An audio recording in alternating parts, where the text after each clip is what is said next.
My name is Annabella Dew, and I am here to talk to you about one of my passions, which is pediatrics. Before I start, I'd like to tell you a little bit about myself. I am a senior at Lone Star High School. I also participate in the Color Guard and Winter Guard at our high school, and I am also the co-captain of this organization. When I'm not in school, I enjoy spending time with my family and friends, especially my cousins.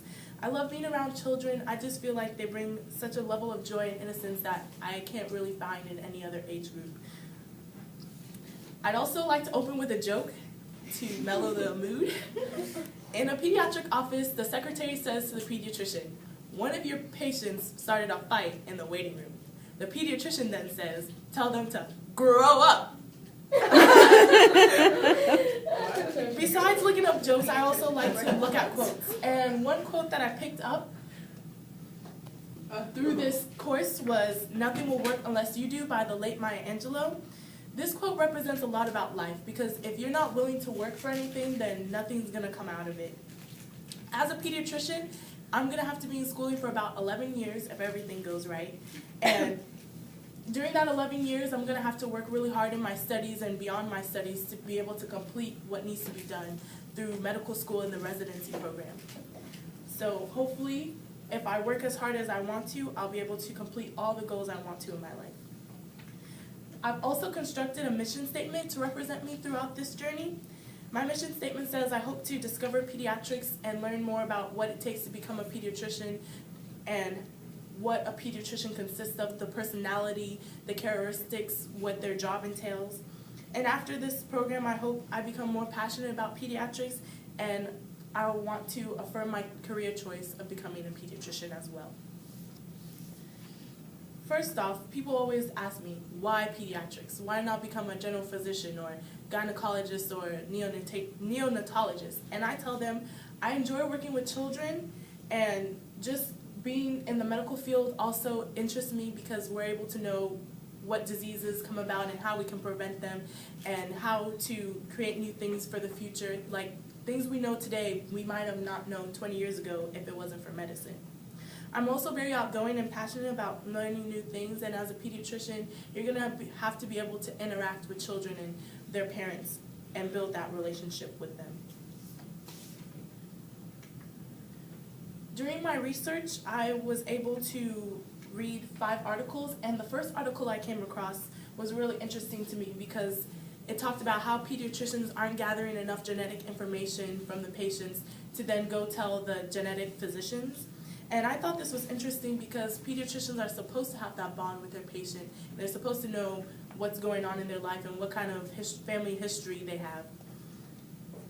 When you're asking your patient their genetic history, you need to have a really strong relationship.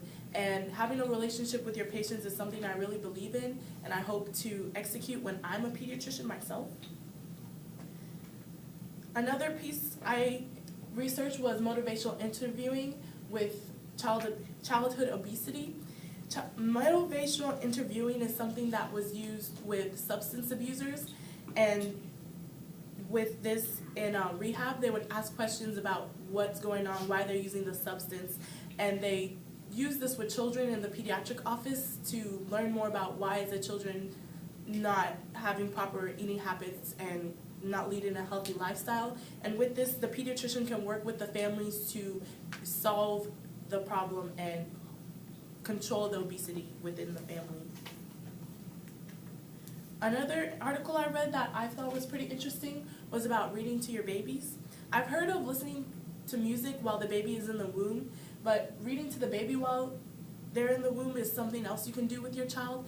With this, they can hear your voice and become more familiar with mommy and daddy's voice. And when the baby is born, when you're reading to them, you're building a bond with that child. And children are actually able to connect emotions to words. So the more you read with them, the more they're able to be familiar with emotions and words, and they're just building a higher vocabulary. Another article I read was that dealt with obesity is that when children aren't getting enough sleep, the obesity rate increases. The younger the child is, the more sleep they need, and they've also found a connection between minorities and low-income families, that these children are more obese than children who are in middle-income families and not in a minority. The last article I read was something that I felt really connected deeply with me because I'm a high school student, and the American Academy of Pediatrics is an association where pediatricians can be a part of, and some pediatricians came together and thought that children in the high school level need a later start time in schools because they're not getting enough sleep. And with sleep, there's a chemical in your body called melatonin that is released to tell your body when to sleep, and the older you get, the later this chemical is released in your body. So that they've used that to support why high school should have a later start time. But as I was reading this article, I found it interesting because I attend Lone Star High School and our start time is 9 o'clock. And in this article, they said that start times for high schools are about 7 to 8. So I was wondering, does the AAP, American Academy of Pediatrics, recommend a later start time for those students in these schools as well? With research, you can only get so much from reading articles, so I've gone on interviews. The first interview I went on was with Dr. Lillian Blatt of Pediatric Healthcare Associates, and this was an over-the-phone interview, and it was my first one as well.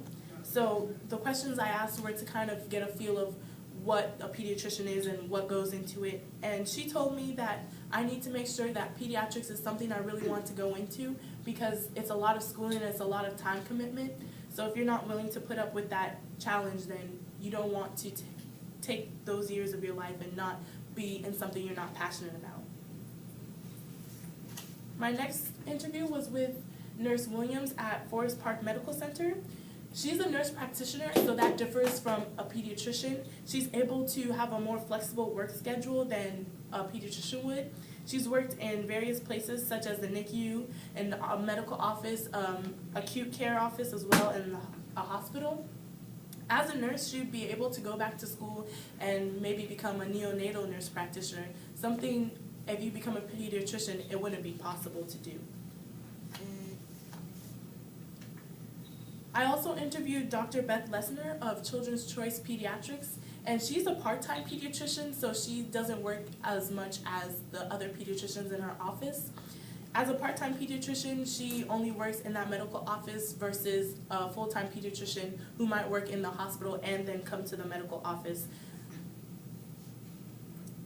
As a part-time pediatrician, she is a stay-at-home mom as well, and taking this time with her children also helps her become a better pediatrician because she's able to work with children in her home and then take those abilities outside of the home to work with kids in the office. One question I asked her was what she thought was really challenging about being a pediatrician, and she said that one of the challenges that she faces daily is dealing with parents and families who aren't willing to trust the pediatrician and listen to the advice they're giving. And she copes with this by saying, if you don't feel like you can trust me as much, maybe another pediatrician or another pediatric office will be able to provide the help that I'm not being able to provide in your eyes. I also interviewed Dr. Ahmad at Pediatric Urgent Care of North Texas. He is a pediatric emergency. He works in pediatric emergency, and in this environment, you're going to have a lot of changes in your day-to-day work. Sometimes you'll see someone with just a common cold, or then someone will come in with a broken bone. So his workplace is very diverse. I asked him about one of the articles that I read about genetic information, and he feels that if pediatricians aren't being able to ask enough about genetic information, it's between the relationship they have with the patient and themselves that's not allowing them to ask those questions. A common thing I saw within all my interviews was that all the pediatricians and the nurse found that working with children was very fulfilling for them, and seeing them grow up and become healthy was something that they really enjoyed. They're all also part of the American Academy of Pediatrics, and in this association they're able to stay updated with new medical information dealing with pediatrics and just medicine in general. And to maintain their certificate, they have to complete a certain amount of hours and go to a certain amount of conferences so they stay knowledgeable on pediatrics and medicine. Looking ahead into the future of ISM and my life in general, within ISM I hope to find a mentor and continue to research and learn as much as possible about pediatrics as I can. I also hope to create an original work that will be helpful not just to the pediatricians I've been in contact with, but all the pediatricians in the world. No, that's a big goal, but it's possible. For me, in the next 20 years, I hope to become a pediatrician myself, and hopefully I am able to inspire someone else who's not so sure about becoming a pediatrician to help them affirm their choice in becoming a pediatrician as well. Thank you for your time. I hope. Oh, does anyone have any questions for me? Thank you.